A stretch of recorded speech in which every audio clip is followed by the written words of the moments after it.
Commander Zethkar of the Vailian Empire had always found humans peculiar. Their soft skin, blunt claws, and pathetic bite force made them seem like prey animals that had somehow stumbled into space travel. Yet here they were, trusted members of the Galactic Council, often chosen as mediators in disputes between species that had been killing each other for millennia. What baffled him most was how quickly other species entrusted their young to human care.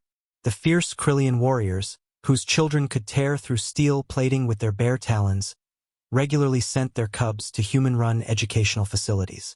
The venomous Nethes, whose bite could fell a battleship's crew, allowed human medics to tend their hatchlings without hesitation. Zethkar had dismissed it as galaxy-wide madness until the day his own ship's nursery caught fire. The apex predator was the pride of the Vailian fleet, a dreadnought-class vessel housing 300 of the galaxy's most feared warriors. In the ship's secure nursery, 12 Vailian cubs played under automated supervision while their parents conducted military exercises. Vailian young were dangerous even by galactic standards. Their razor-sharp teeth could puncture combat armor, and their territorial instincts made them attack anything that moved. When the plasma conduit exploded, sending superheated gas flooding through the nursery's ventilation system, the automated systems failed. Emergency bulkheads sealed the compartment, but everyone knew the cubs had perhaps minutes before the toxic fumes overwhelmed them. "Sir, our warriors can't fit through the auxiliary vents," reported Lieutenant Kess, his mandibles clicking with anxiety. "The passages are too narrow for Vailian physiology." Zethkar's blood ran cold. They couldn't blast through the bulkheads without killing the cubs and couldn't wait for engineering teams to cut through the reinforced barriers. His offspring, Veltar, was among those trapped inside.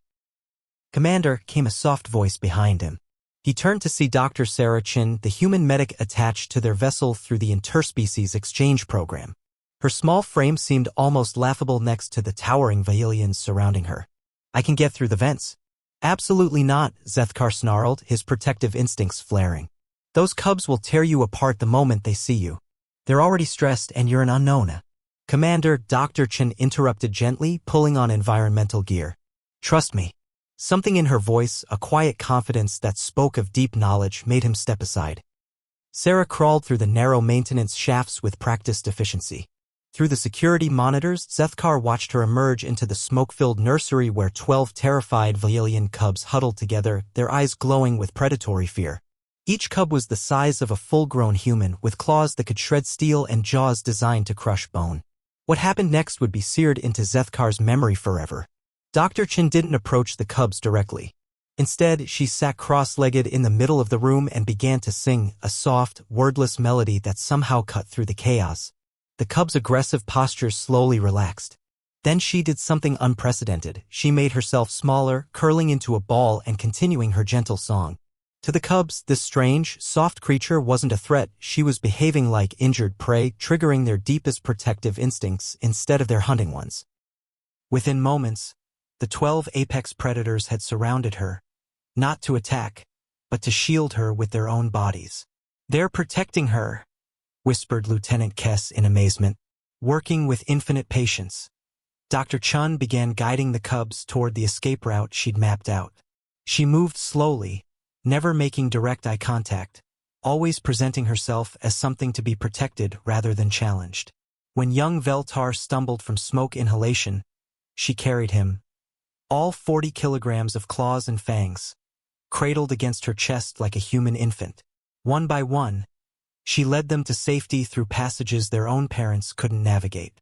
Later, as Zethkar held his rescued son, Dr. Chan sat in the medical bay treating minor scratches on her arms. Not one of the cubs had intentionally harmed her. "How?" was all Zethkar could manage to ask. Dr. Chun smiled tiredly. "Humans aren't apex predators, Commander. We're persistence hunters, social pack animals.